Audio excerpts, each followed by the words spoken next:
হাত পা বেঁধে এক পুরুষকে শারীরিকভাবে নির্যাতন করছে দুই নারী। কখনো চাবুকের আঘাত, আবার কখনো বা হাই হিল ও বুট জুতা দিয়ে আঘাত করতে দেখা যায়। তীব্র ব্যথায় পুরুষের কণ্ঠ থেকে বের হয় চিৎকার চেঁচামেচি, আর এভাবেই মেটানো হয় বিকৃত যৌন তৃপ্তি।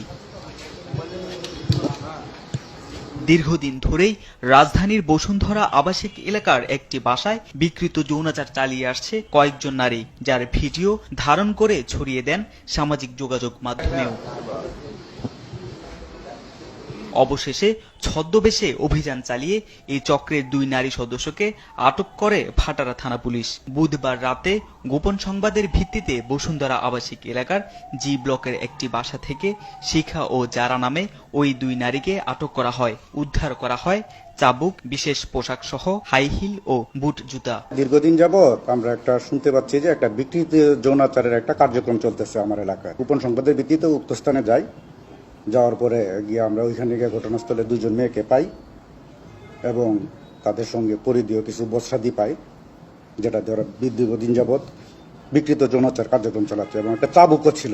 এটা এক ধরনের বিজনেস, যেটা ইংরেজিতে বলা হয় BDSM। এটা ওদের মধ্যে যারা বিকৃত মস্তিষ্কে, যারা বিকৃতভাবে যৌনাচার তৃপ্তি নেয় বা বুক করে এইগুলা, এই কাস্টমারগুলা ওরা বেছে নেয়। অভিযুক্তদের বিরুদ্ধে আইনগত ব্যবস্থা নেওয়া হবে বলেও জানান তিনি।